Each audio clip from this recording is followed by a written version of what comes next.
नमस्कार, स्वागत है आप सभी का डीडी न्यूज के इस खास बुलेटिन एक्सप्रेस 100 में, जहां आपके लिए लेकर आते हैं राजनीति, मनोरंजन, देश, दुनिया, खेल और व्यापार जगत की सभी बड़ी खबरों को एक्सप्रेस यानी फटाफट अंदाज में। आपके साथ मैं हूं मुकुल शर्मा और आइए खबरें देखते हैं तेज रफ्तार से। संसद के दोनों सदनों की कार्रवाई आज अनिश्चितकाल के लिए स्थगित कर दी गई। इसके साथ ही जनवरी में शुरू हुआ बजट सत्र समाप्त हो गया है। स्पीकर ओम बिरला द्वारा समापन भाषण के बाद कार्रवाई अनिश्चितकाल के लिए स्थगित की गई। ओम बिरला ने बताया कि लोकसभा की कार्यवाही करीब 93% तक सफल रही। इस दौरान कुल 9 बिल पास किए गए, जिनमें ट्रांसजेंडर और सीएपीएफ से जुड़े अहम बिल शामिल हैं। 23 मार्च को प्रधानमंत्री नरेंद्र मोदी ने पश्चिम एशिया के हालात पर भी संसद में अपनी बात रखी थी। वहीं नक्सल समस्या पर चर्चा हुई, जिसका जवाब गृह मंत्री ने दिया और चर्चा खत्म हुई। लोकसभा में अमित शाह ने साफ किया कि विधायी संस्थाओं में महिलाओं की हिस्सेदारी देने के लिए जिसका भी विरोध का सामना करना पड़े, हम करेंगे और लड़ेंगे भी। लोकसभा में महिला आरक्षण विधेयक पारित न होने पर वाईएसआर कांग्रेस पार्टी के प्रमुख वाई जगन मोहन रेड्डी ने कहा है कि लोकसभा में विधेयक के पारित नहीं होने से न तो दक्षिण भारत के साथ न्याय हुआ और न ही महिलाओं के साथ। लोकसभा में महिला आरक्षण बिल पारित न होने के बाद राज्यसभा सांसद और लेखिका सुधा मूर्ति ने निराशा जताई। उन्होंने कहा कि महिलाओं के लिए नीति निर्माण बैठक का हिस्सा बनने का एक अच्छा अवसर था। तमिलनाडु में आगामी विधानसभा चुनाव के लिए चुनावी प्रचार तेज होता जा रहा है। इसी बीच प्रधानमंत्री नरेंद्र मोदी कोयम्बटूर में एक विशाल जनसभा को संबोधित करेंगे, जहां वे राज्य की जनता से सीधे जुड़ेंगे। भाजपा नेता स्मृति ईरानी पश्चिम बंगाल के दौरे पर हैं। स्मृति ईरानी ने उत्तर 24 परगना के जगद्दल विधानसभा क्षेत्र से भाजपा उम्मीदवार राजेश कुमार के समर्थन में रोड शो किया।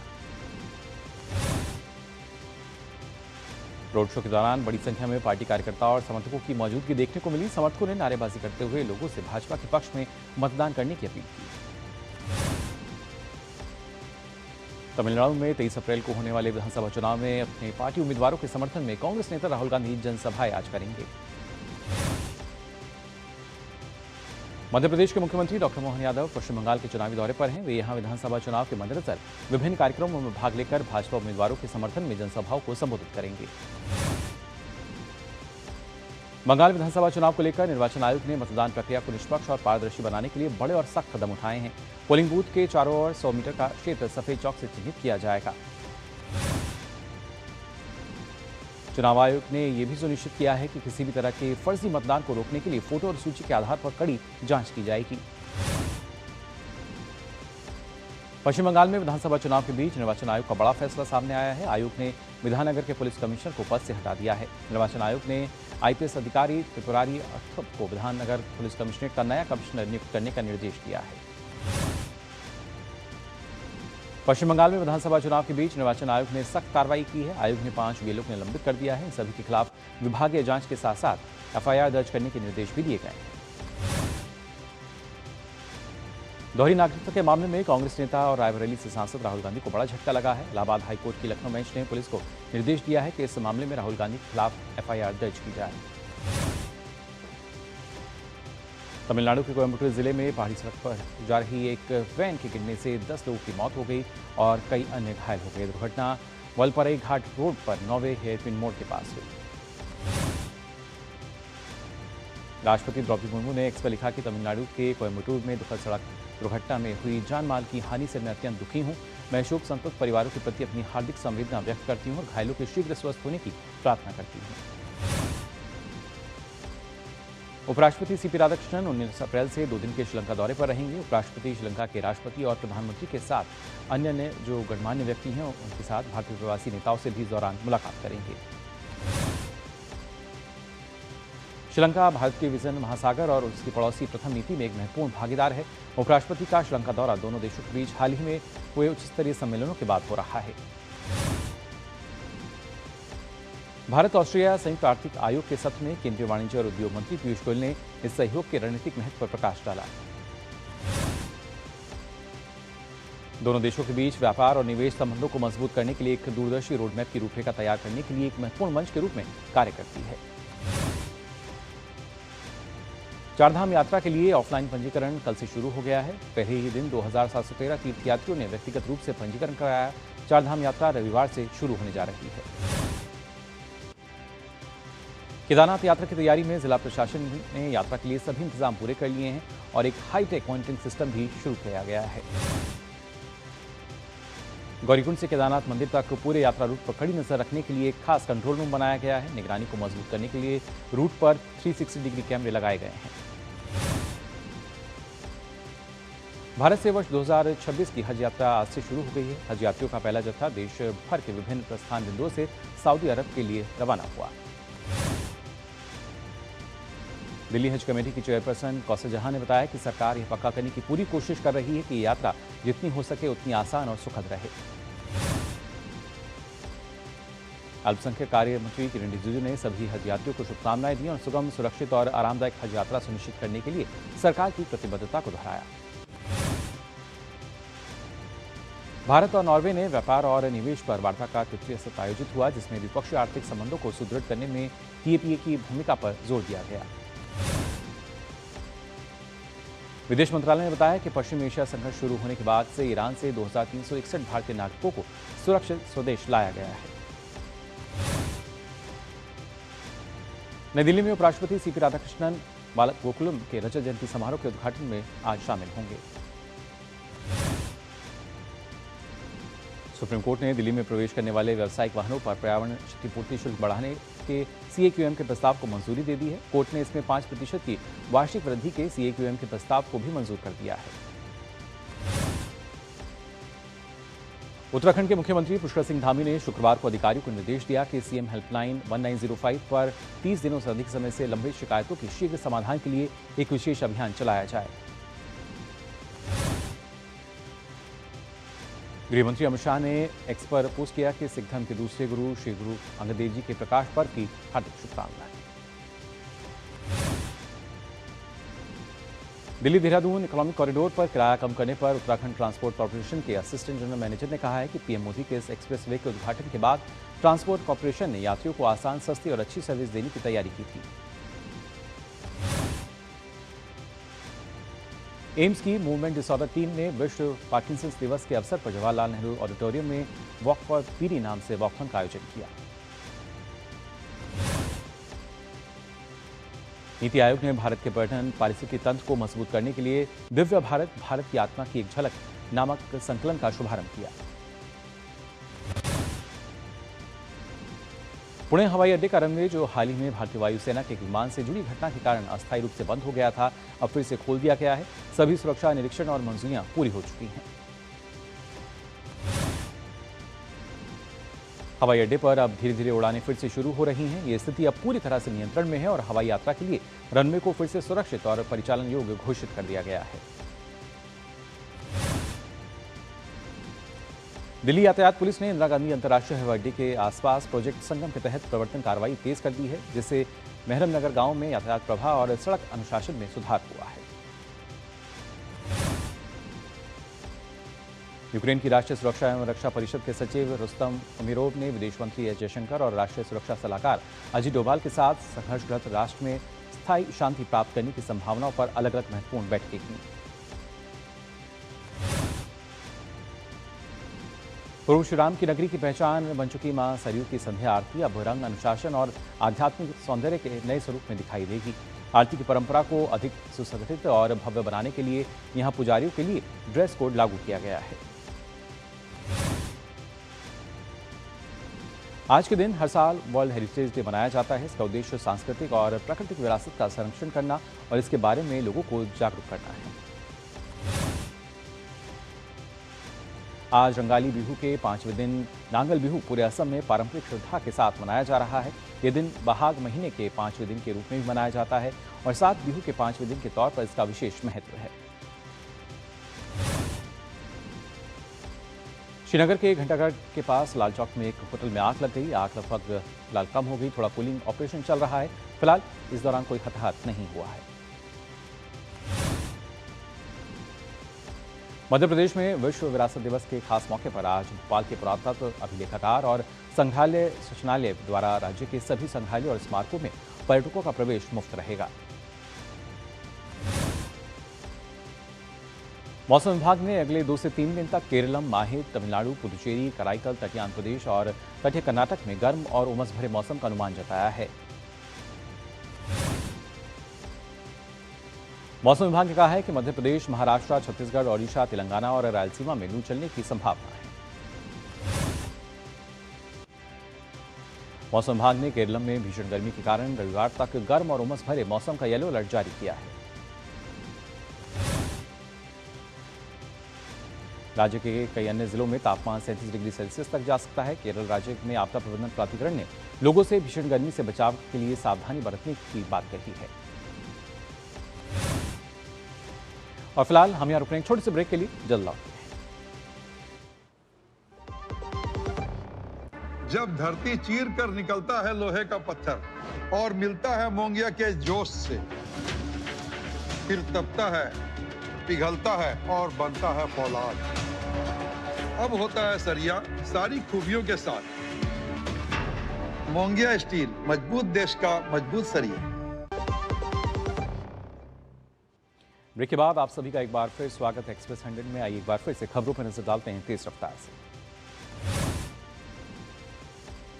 केंद्रीय रेल मंत्री अश्विनी वैष्णव ने कहा है कि भारतीय रेलवे में ट्रैक फ्रैक्चर 92% और वेल फेल्योर 93% तक घटे हैं, जो सुरक्षा में बड़े सुधार को दिखाता है।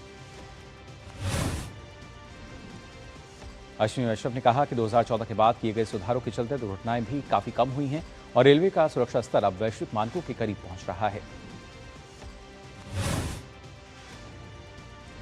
केंद्र सरकार ने एआई नीति और उसके आर्थिक प्रभावों को दिशा देने के लिए AI governance and economic group का गठन किया है।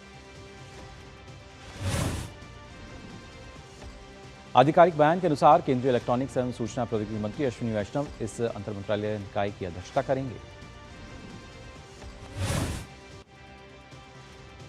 पेट्रोलियम एवं प्राकृतिक गैस नियामक बोर्ड की समिति ने सीएनजी पर 14% एक्साइज ड्यूटी हटाने और सीएनजी वाहनों पर जीएसटी घटाकर 5% करने की सिफारिश की है।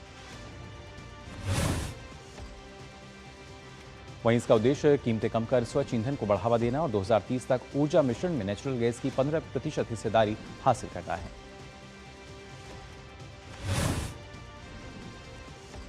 केंद्र सरकार ने 15 बड़े बैंकों को 1 अप्रैल 2026 से 31 मार्च 2029 तक सोना और चांदी आयात करने की अनुमति दी है। इन बैंक्स में state bank of India, HDFC bank और आईसीआईसीआई बैंक शामिल है। सरकार का उद्देश्य बुलियन आयात को अधिक पारदर्शी और नियंत्रित बनाना है। इलेक्ट्रॉनिक्स और सूचना प्रौद्योगिकी मंत्रालय के इंडिया एआई मिशन ने ग्लोबल एक्सेलरेशन प्रोग्राम के दूसरे बैच के लिए 10 भारतीय एआई स्टार्टअप्स का चयन किया है। ये कार्यक्रम स्टेशन एफ और एचईसी पेरिस के सहयोग से चलाया जा रहा है, जिसका उद्देश्य भारतीय स्टार्टअप्स को वैश्विक स्तर पर विस्तार में मदद करना है। उत्तरी गुजरात डाक क्षेत्र ने वित्त वर्ष 2025-26 में 25.07% की रिकॉर्ड राजस्व वृद्धि दर्ज की है, जिसमें कुल कमाई बढ़कर 240.79 करोड़ रुपए हो गई है। पश्चिम एशिया में जारी संघर्ष के बीच भारत ने मार्च में बांग्लादेश को 22,000 टन हाई स्पीड डीजल की आपूर्ति की। सेशेल्स और मालदीव ने भी ऊर्जा आपूर्ति के लिए अनुरोध किया है, जिन पर विचार किया जा रहा है। जेएसडब्ल्यू स्टील ने दक्षिण कोरिया में पॉस्को ग्रुप के साथ भारत में संयुक्त उद्यम के लिए प्रस्तावित समझौते को मंजूरी दी।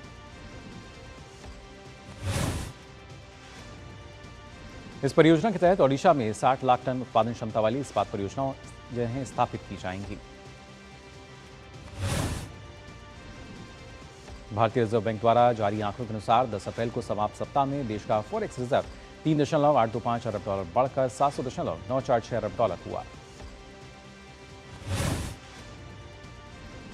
देश के गोल्ड रिजर्व में भी बढ़ोतरी दर्ज की गई है। सोने का भंडार 601 मिलियन डॉलर बढ़कर 121.343 अरब डॉलर पहुंच गया है। वेलम कैपिटल की रिपोर्ट के अनुसार मार्च में इक्विटी फंड्स में निवेश 11% बढ़कर 46,501 करोड़ रुपए रहा। भारतीय शेयर बाजार में आई तेज रिकवरी के कारण 59,629 करोड़ रुपए का निवेश आकर्षित हुआ है।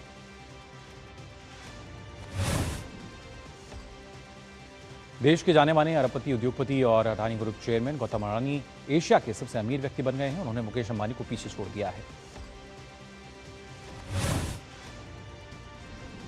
गौतम अडानी की कुल संपत्ति बढ़कर 92.6 अरब डॉलर हो गई है, जिससे वे वैश्विक स्तर पर 19वें स्थान पर पहुंच गए हैं। वहीं मुकेश अंबानी 20वें स्थान पर खिसक गए हैं।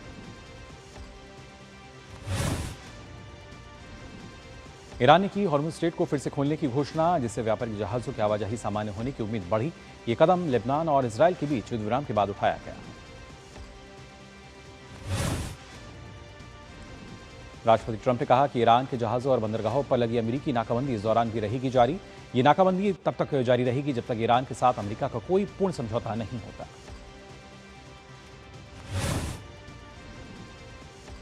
ईरान की संसद के स्पीकर मोहम्मद बाकिर गलीबफ ने अमेरिका को चेतावनी दी है कि यदि ईरान पर नाकाबंदी जारी रही तो हॉर्मुज़ स्ट्रेट खुला नहीं रह पाएगा।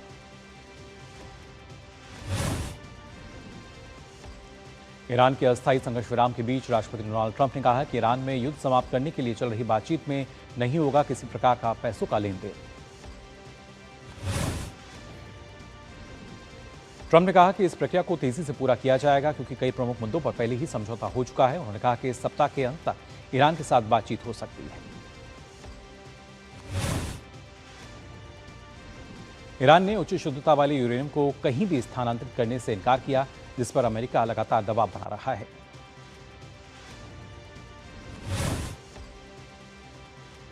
डोनाल्ड ट्रंप ने नेटो की भूमिका पर सवाल उठाते हुए उसे कागजी शेर बताया।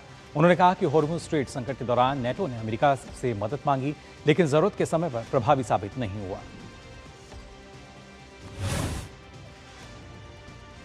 आईएमएफ जल्द ही करेगा अर्जेंटीना के $20 अरब के ऋण कार्यक्रम की दूसरी समीक्षा। आईएमएफ अधिकारी लुइस क्यूबेरू ने कहा है कि मई की शुरुआत या मध्य तक इस प्रस्ताव को मंजूरी के लिए बोर्ड के सामने रखा जाएगा।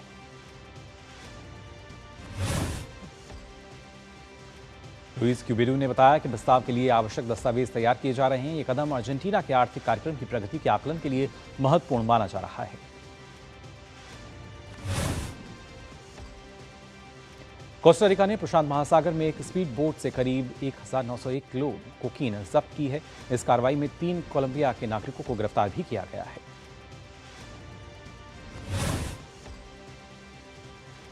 यह अभियान तटरक्षक बल और गोप्स यूनिट ने मिलकर चलाया। नाव का पता एक अमेरिकी विमान ने संयुक्त गश्ती के दौरान लगाया।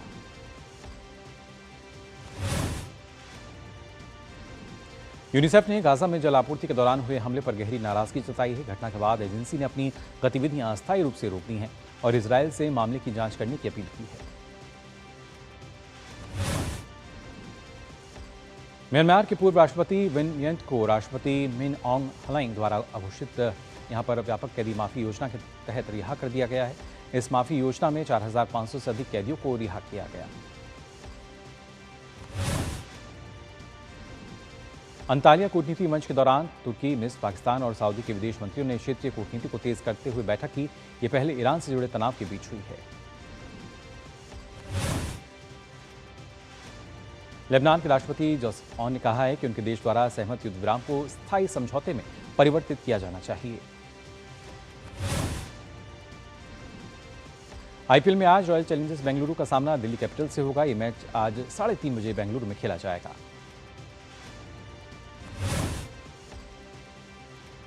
रॉयल चैलेंजर्स बेंगलुरु अंक तालिका में दूसरे स्थान पर है। आरसीबी ने 5 में से 4 मैच अपने नाम किए हैं। आईपीएल में दिल्ली कैपिटल्स की टीम अंक तालिका में 6ठे स्थान पर है। दिल्ली ने 4 में से 2 मैच जीते हैं और 2 मैच गंवाए हैं। आज के मुकाबले में आरसीबी की टीम पर्यावरण संरक्षण का संदेश देने के लिए गो ग्रीन पहल के तहत हरे रंग की जर्सी पहनकर उतरेगी। ये जर्सी 100% रिसाइकल मटेरियल से तैयार की गई है। आईपीएल के दूसरे मुकाबले में आज सनराइजर्स हैदराबाद का सामना चेन्नई सुपर किंग्स से होगा। यह मैच शाम 7:30 बजे से हैदराबाद में खेला जाएगा। और फिलहाल एक्सप्रेस 100 में हम यहाँ रुक रहे हैं और छोटे से ब्रेक के लिए जल्द लौटते हैं। कृषि कृतामिव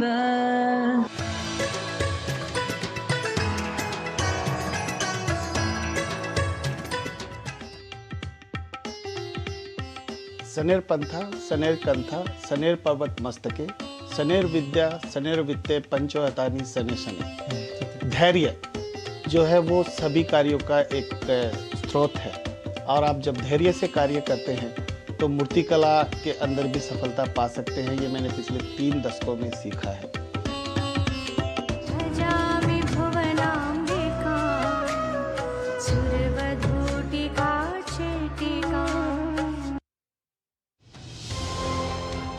विकसित भारत 2047 बन रहा है, बनने जा रहा है, इसमें बाबा साहब के सपनों के लिए कहाँ और कितनी जगह है? आज से 100 साल पहले बाबा साहब कह रहे थे तो देश के औद्योगिकरण से विकास होगा, तो इस देश के प्रधानमंत्री ने वही मंत्र पकड़ा जिसको प्रधानमंत्री सैचुरेशन की नीति भी कहते हैं कि कोई योजना, ज़्यादातर योजना मैं ऐसी बनाने की कोशिश करता हूँ जिसमें कि 100% कवरेज हो। आर्थिक दृष्टि से सशक्तिकरण का मुद्रा लोन चलाया, केवल आप आधार कार्ड पर आपको लोन मिलेगा। बाबा साहब जिस आर्थिक उन्नति की बात कर रहे थे उस दिशा में हमारी यात्रा अब तक कहाँ पहुँची है? जनधन योजना का खोलने का जो पीछे ये कारण था कि इस देश में जो आगामी योजनाएं हैं वो सीधा डायरेक्ट बेनिफिट पहुंचे।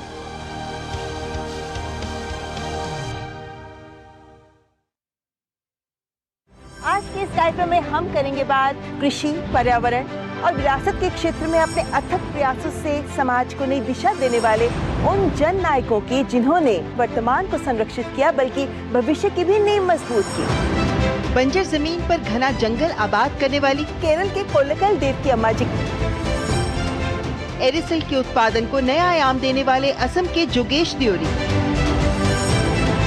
कपास की खेती का लाभकारी मॉडल विकसित करने वाले मराठवाड़ा के श्रीरंग देवबा लाड और इतिहास के छिपे रहस्यों को खोजने वाले पुरातत्वविद डॉक्टर नारायण व्यास। देखिए हमारे पत्र सीजन 3 रविवार रात 9:30 बजे सिर्फ डीडी न्यूज पर। ब्रेक के बाद आप सभी का एक बार फिर स्वागत। डीडी न्यूज पर आप देख रहे हैं एक्सप्रेस 100 और आइए खबरों पर नजर डालते हैं एक बार फिर से तेज रफ्तार से। आईपीएल की अगर बात की जाए तो हैदराबाद की टीम अंक तालिका में 5वें स्थान पर है। सनराइजर्स ने पिछले मैच में राजस्थान रॉयल्स को मात दी थी। चेन्नई सुपर किंग्स ने पिछले मैच में कोलकाता नाइट राइडर्स को हराया था। चेन्नई की टीम 4 अंक के साथ 8वें स्थान पर है। इंडियन प्रीमियर लीग में कल खेले गए मैच में गुजरात टाइटंस ने कोलकाता नाइट राइडर्स को 5 विकेट से हरा दिया। गुजरात के लिए कप्तान शुभमन गिल ने सर्वाधिक 86 रन की पारी खेली।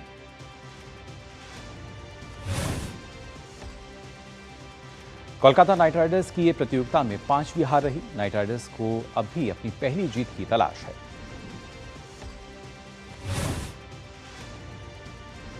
दक्षिण अफ्रीका की महिला क्रिकेट टीम ने भारतीय महिला टीम को T20 सीरीज के पहले मैच में 6 विकेट से हरा दिया। दक्षिण अफ्रीका की कप्तान लारा फॉलवाट ने 51 रन बनाए। छठी वरीयता प्राप्त मीरा आंद्रीवा ने स्टुटगार्ट ओपन के सेमीफाइनल में जगह बना ली है। आंद्रीवा ने क्वार्टर फाइनल में 2 बार की चैंपियन ईगा श्वांतेक को मात देकर सबको चौंका दिया। स्टुटगार्ट ओपन के सेमीफाइनल में आंद्रीवा का सामना एलेना रायबाकिना से होगा। रायबाकिना ने लेलाहा फर्नांडिस को मात दी। स्पेन के 19 वर्षीय टेनिस खिलाड़ी राफेल योदार बार्सिलोना ओपन के सेमीफाइनल में पहुंच गए हैं। योदार ने 7वीं वरीयता प्राप्त कैमरून नाउरी को मात दी। बार्सिलोना ओपन के सेमीफाइनल में योदार का सामना ऑर्थर फिल्स से होगा। फिल्स ने दूसरी वरीयता प्राप्त लोरेंजो मुसेती को मात दी। बार्सिलोना ओपन के दूसरे सेमीफाइनल में आंद्रे रुब्लेव का सामना सर्बिया के क्वालिफायर मेदजेरोविच से होगा। रुब्लेव ने टॉमस मशाक को हराया। तो फिलहाल के लिए एक्सप्रेस न्यूज में बस इतना ही, लेकिन देश और दुनिया की तमाम खबरों के लिए आप देखते रहिए डीडी न्यूज। मुझे दीजिए अनुमति। नमस्कार।